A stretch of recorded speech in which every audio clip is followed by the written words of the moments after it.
AITA for apparently being the reason my ex's engagement ended. I, 27F, have a 6-year-old son with my ex, 29 and we've been broken up since the kid was still in diapers. Like, literally still wearing a size 4 Huggies when he dipped. He sees our son maybe 2 weekends a month, and even that's generous. Sometimes he flakes for a concert or because his back hurts or because he's trying to reset his sleep schedule. I gave up holding my breath. We parent through an app because I refuse to chase him down or talk to him more than I need to. The man once tried to argue with me over what time noon is. Noon. Anyway, 3 years ago, he starts dating this woman. I'll call her Claire. I met her twice in passing, both times when I was picking up our son. She seemed polite but very Pinterest wine mom in training energy. I didn't think much of it. Fast forward to this past February, they get engaged. I didn't congratulate him or anything because we don't have that kind of relationship. I thought, cool, maybe this means he'll get more stable. Maybe Claire will help him keep track of his own damn schedule. Nope. Instead, I start getting these texts from an unknown number like, "Answer the damn phone. Can we meet up already? I'm trying to be involved here. Why are you ignoring me?" I thought I was being stalked or pranked. I even called T-Mobile to see if they could trace it. Turns out it's Claire. She finally calls me while I'm grocery shopping at a Costco, and I answer mid-panic thinking maybe something happened to my kid. But nope. She hits me with, "Hey, I've been trying to reach you. I'd like to take my son's name out this weekend, just us two. X said it's fine." Huh? Who? Ma'am. So I tell her, very clearly, that I had no idea this was coming. I don't know her like that.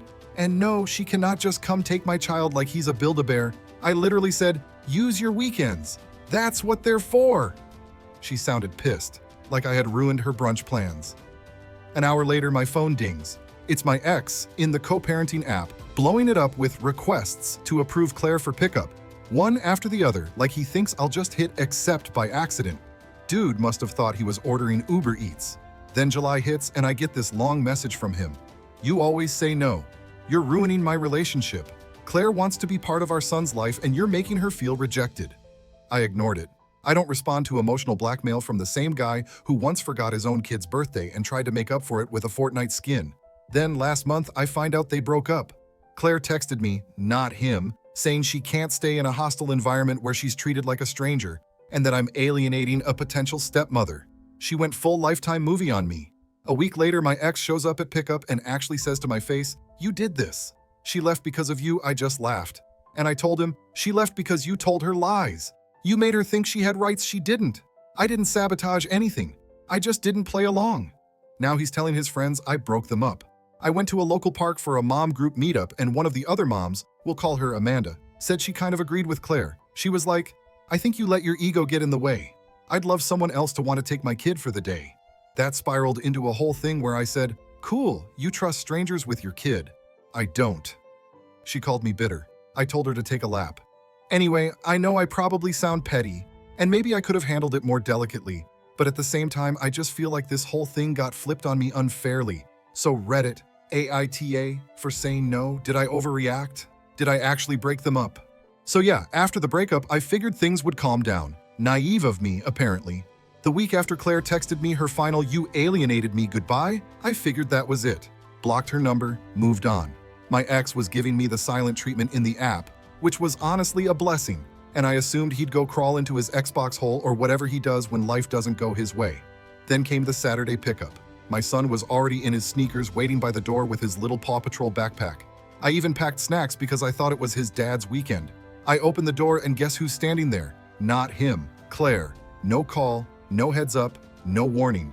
Just standing there in an oversized hoodie, sunglasses on, mind you, it's cloudy, holding a reusable Starbucks cup like she's about to volunteer at a PTA bake sale. I swear to God, for a second I thought it was a setup, like I was being filmed for some kind of YouTube catch an angry baby mama prank. I said, where's his dad?" She smiles, I swear she smiles, and says, "He's running errands." He sent me to pick him up instead. I just stood there, frozen. Like, does this woman think she's Postmates? I said, "Yeah, no. Close the door, we're done here." She goes, "Excuse me?" And I said, calmly because my kid was listening, "I don't know you, and I'm not handing my son off to someone his father couldn't be bothered to show up with. Try again." She starts arguing, not yelling, but definitely in that clenched jaw, overpronounced consonants tone like she's holding back a whole Bravo meltdown. He trusts me. I've picked him up before. Why is this different? I said, "This is my house, my kid, my rules. You and my ex broke up. You do not get pickup privileges like some kind of emotional consolation prize. She tried to guilt trip me, said I was traumatizing my son by making scenes at the door. Mind you, my kid was on the floor playing with a dinosaur, completely unfazed. Then she said it. He said, "You'd do this? That you'd make me the bad guy." "Oh, that's what we're doing now?" I said, "You are the bad guy. You showed up uninvited, unannounced, trying to take someone else's child from their home. That's not stepmom energy. That's kidnapping with extra steps." And then I closed the door. I stood behind it, heart racing, absolutely done. I watched her through the peephole as she stood there for like a minute, processing it. Then she stormed off in those dumb platform UGGs. That should have been the end. But guess what? She went on Facebook. Now let me tell you, I'm not on Facebook like that. I use it for recipe groups and marketplace deals.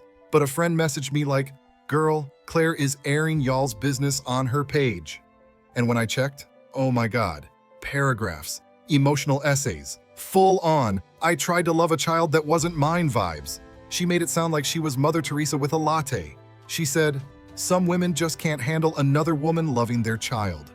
Excuse me, you mean some women have boundaries? Some women want to know the last name of the person they're sending their kid with? I didn't comment, I didn't say anything. But people defended her. A few of her friends were in the comments like, "That mom sounds bitter. You deserve to be loved, Claire. She'll regret keeping her child from people who care." And the worst part, my ex liked the post, didn't comment, just hit like that was some kind of passive-aggressive mic drop. That's when I cracked. I didn't go nuclear, but I messaged him in the app and said, "Your ex-fiancée showed up at my door today without warning. She is not on the pickup list. If that happens again, I'm calling the cops. I don't care what fantasy you're selling to these women, but leave my child out of it." He responded, "You're overreacting. Claire's done more for our son than you give her credit for. You're punishing him because you don't like her." So I sent screenshots. Everything she texted me, the Facebook post, everything. I said, "Does this look like someone I should trust with our child?" No reply. He left me on scene. But you want to know the real kicker? Later that night, I get a DM from Claire's sister. No joke. Apparently, Claire told her family that I've been spiteful ever since they got engaged. She said I used our son to control her relationship and that I weaponized custody. I didn't even respond. What was I gonna say? Sorry your sister played stepmom dress up and didn't get the part? The whole thing has me seriously questioning my sanity. Like, am I the only one here who thinks this was insane? Anyway, I've got more to say, especially about what my son said to me a few days later that completely threw me off. So, a few days after the Claire doorstep incident and the Facebook drama, things went quiet. And when I say quiet, I mean suspiciously quiet. No texts, no requests, no random DMs from extended Claire relatives, nothing from my ex, except for a K response to the next pickup schedule. He's a full-grown adult who still replies with K, by the way. Honestly, I was relieved. I thought maybe this saga had finally burned itself out. I started sleeping better. Even took my son to Target and let him pick a new LEGO set. Life was starting to feel normal again, until Tuesday night. It's bedtime. I'm tucking my son in. You know, standard goodnight moon, light off, night light on, kiss on the forehead routine. And then, in that way only a 6-year-old can do, he hits me with a curveball right as I'm about to leave the room. Why doesn't Claire like me? I just stood there, my hand still on the light switch. I go, "What? What do you mean, bud?" He turns over, hugs his stuffed stegosaurus and goes, "She said it's my fault you don't like her. That if I wanted to see her, you'd let her come." I sat down on the edge of his bed like someone just unplugged my brain. I asked him, "When did she say that to you?" He shrugs. "Last time Daddy took me to Chick-fil-A." So let me get this straight. After I refused to let Claire take my kid solo, on my time no less, they used his time together to drag him into adult drama? I felt my chest tighten, not in a poetic way, just in that I'm so angry I could punch drywall kind of way.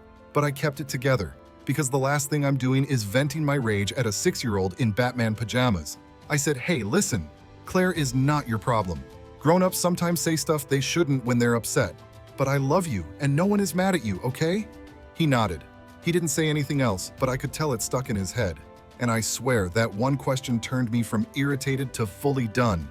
The next morning, I called my lawyer, not to start World War III, but just to clarify some boundaries. I asked straight up, "Can I add a clause to our custody agreement about who is allowed to do pickups?" The lawyer was like, "You already have that clause." I'm sorry, what? Apparently from the start, the parenting agreement has stated that all pickups must be done by a parent or an approved guardian, and Claire was never officially approved. Like, it's literally in black and white. I just never thought I'd need to enforce it because, you know, common sense. So I filed a formal notice through the app stating that pickups must be by him only. No substitutions, no fiancés, no former fiancés trying to relive TLC drama. That's when my ex called me. Not a message, not an app request, a full-on, uninvited call. And I answered it stupidly. He goes, "Really? You had to drag a lawyer into this?" I go, "You had your ex-fiancé show up at my house without permission. What did you think was gonna happen?" He says, and I quote, "You're overreacting. You're always so dramatic. Claire just wanted to be a part of our son's life." So I snapped a little. I said, "No, she wanted the Instagram version of motherhood. Cute pickups and selfies and feeling important. She didn't want to do homework or clean up puke or sit in a parent-teacher meeting. She wanted the photo op." He was silent. Then he says, "You're impossible." I said, "And you're irrelevant if you don't even show up half the time. Don't blame me for your broken engagement because you tried to offload your parenting onto someone else." And I hung up. Then, and here's the kicker, he updated his Facebook status to single with a crying emoji. Who does that at 29? But wait, it gets worse. A few days later, I'm at the park with my son. He's climbing the little rock wall and I'm just sitting on the bench sipping a coffee, minding my business. Then this woman sits next to me. She doesn't say hi, doesn't even glance over, just goes, "You really had to ruin her like that?" I blink. "Sorry, do I?" She looks over finally and goes, "I'm Claire's sister." I laughed. Not a polite laugh. Like a what the actual hell kind of laugh. I said, "Are you following me now?" She scoffs and says, "We live in the same town. Public park. Calm down."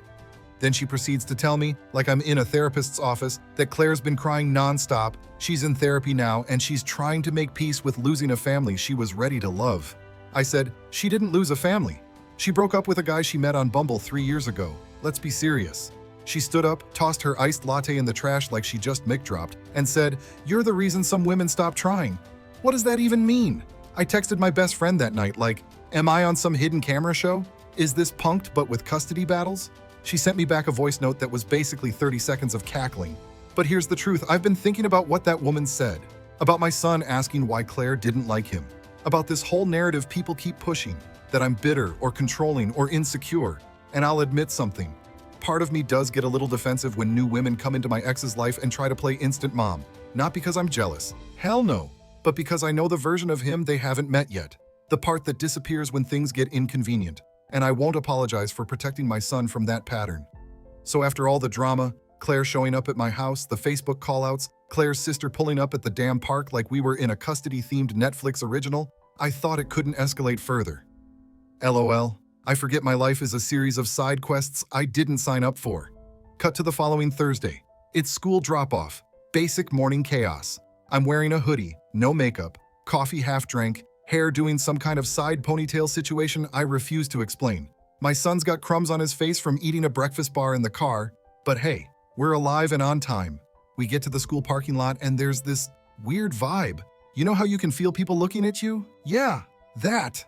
As I'm walking my son toward the gate, I see two moms whispering and literally doing that thing where one looks at me, says something, and then they both do the tight smile then look away move.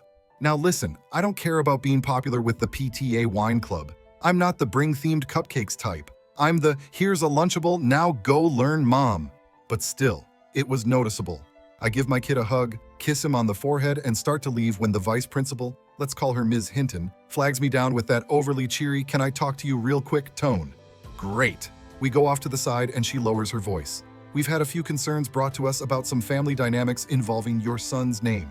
And I'm like, what does that mean? She sort of does this awkward shift and says, "Apparently, a woman claiming to be a family member tried to attend lunch with him earlier this week without being on the approved list. Guess who? Yep, Claire. Freaking Claire. This woman, this absolute champion of boundaries, actually tried to sign herself in as a lunch guest. Told the staff she was his future stepmom and that she was there to surprise him. Surprise him? With what? Emotional confusion and more conflict? Now, thankfully, the school follows rules. If you're not on the emergency list, you don't get access. They told her she'd need written approval from me or his father. She apparently pouted, made a scene, then left. But guess what she did do before she left? She left a little gift bag at the front desk for him. Like this is some bizarre custody-themed Valentine's Day. Inside, a small plush dinosaur, ironically, not even the kind he likes, a pack of crayons, and a handwritten card that said, "Even if I'm not around, I'll always be cheering you on. Love, Claire brother." I'm not even his therapist, and that made my eye twitch.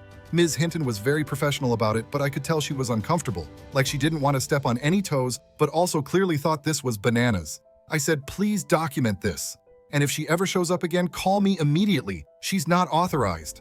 At all, I also had to send a follow-up message in the school parent portal just clarifying to staff that no one besides me, his dad, and my sister are allowed to do pickups or visits, because apparently I live in a soap opera. Then, on the way back to my car, I ran into Amanda, the mom from the earlier "maybe you're just bitter" argument, who goes, I heard about the school thing. Honestly, I think Claire meant well. At least someone besides you wants to show up for him. Bitch, what?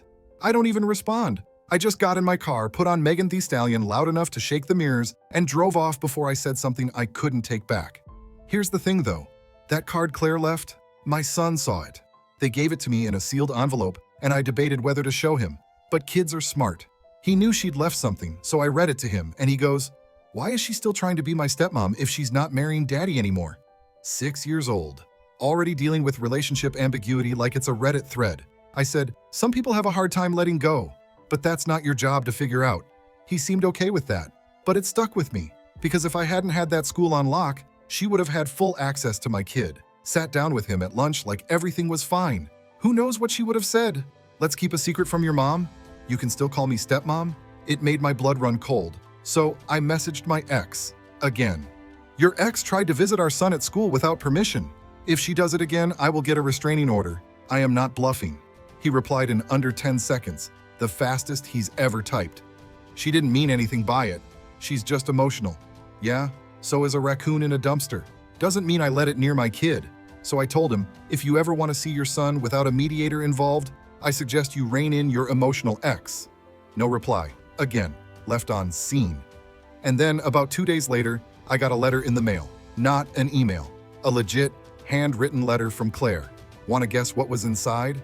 So yeah, a couple days after the failed school visit, I get this letter in the actual mailbox. Handwritten, cursive, like it's 1954 and she's applying for a position as my son's governess.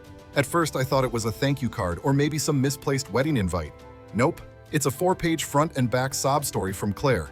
No envelope branding, just my name spelled correctly, so clearly she got it from my ex. Classy move. The return address was her mom's place, which explains the whole Facebook Sister Weird family unit trying to squat up against me. These people operate like a cult, I swear. The letter started all polite. I'm sorry if this is an intrusion. I just wanted to speak freely, woman to woman, without judgment or interference. Oh, okay, that's how we're doing this. Cool. Page 1 is basically her trying to justify everything she's done so far, saying she never meant to step on toes, but that she felt called to be a part of my son's life. Not wanted, not hoped, called. Like she's out here on some spiritual mission from God to be my son's bonus mom. She wrote, and I quote, when I met my ex, I fell in love with not just him but the dream of the family we could create. And your son felt like part of that dream, like a missing puzzle piece I never knew I needed, ma'am. He is not a Build-A-Bear. Page 2. That's where it got creepy. She started listing all the little things she remembered about my son, like how he once said his favorite animal was a triceratops because they have 3 horns like a crown, and that made him king of the playground. Okay, cute. Then she said she kept the drawing he made for her once. Apparently he scribbled something in crayon during one of their supervised weekend visits and gave it to her. She still has it framed. Framed. You know who doesn't even have a framed drawing from my son? Me. Because I have a literal pile of his stuff on the fridge like a normal parent. I don't curate a shrine. She even said, I hope one day you'll see me not as an enemy, but as someone who just wanted to share the love. Children can never have too many people who care about them. Sure, great. Agree with that in theory. But Claire, you did not care when you showed up to my door uninvited. You did not care when you tried to sneak into his school. And you definitely didn't care when you manipulated a 6-year-old into thinking he was the problem for grown-ass adults not getting along. Page 3, she asked me, like literally made a request, to reconsider allowing her to remain in my son's life regardless of the status of her relationship with my ex. She wants to maintain a connection. Lady, this is not a foster application. You don't get visitation rights to someone else's kid just because you liked him. She ended the letter with, I believe everything happens for a reason. If our paths were meant to cross again, I'll be ready. I almost mailed her back a single sentence, get a therapist. Instead, I sent a photo of the letter to my lawyer and asked, this count as harassment yet? The lawyer responded, not quite, but it's approaching the line. Save it. If she makes any further contact, we file. So I sat on it. No response. Just let it die in my insane things I'll tell my son about when he's 18 folder. Except, and of course there's an except, my ex couldn't just let things settle. He shows up at the next pickup, sunglasses on, arms crossed like he's auditioning for a divorce-themed reboot of The Matrix. And the first thing out of his mouth? "You got her letter, right?" I said, "Yup." He goes, "And?" I said, "And what? She's your problem now. I told you before, my kid isn't a consolation prize for your failed relationships." Then, I swear on my entire pantry of expired toddler snacks, he says, "You really enjoy being the villain in everyone else's story, don't you?" I just stared at him. Because you know what? Maybe I am the villain in their story, but I'm the main character in my kid's story. And I'll be damned if I let some random woman write herself in without an invite. So I said, "Better to be the villain in your story than the fool in mine." And I closed the door on him again. Since then, silence. No calls, no letters, no school visits. The app's been strictly logistics. Pickups, drop-offs, nothing more. It's honestly peaceful. I did check Claire's Facebook once out of curiosity. She posted a quote, "Sometimes we lose people we thought were our forever, only to find ourselves." Then someone commented, "You'll be an amazing mom one day." And she replied with a heart emoji. Cool, let her be someone else's problem. As for me, I'm good. My kid's happy. He still thinks Triceratops are kings and that Happy Meals solve most of life's problems. And maybe someday I'll have to explain to him why certain people come and go, even ones who seem to care. But for now, he's safe, he's loved, he's mine. So yeah, that's it. The whole messy saga. Was I too harsh, too protective? Should I have been more open to Claire from the beginning? Or did I do exactly what a mom should do? Curious to hear what Reddit would think. Thanks for watching. If you liked the story, hit subscribe. See you in the next one.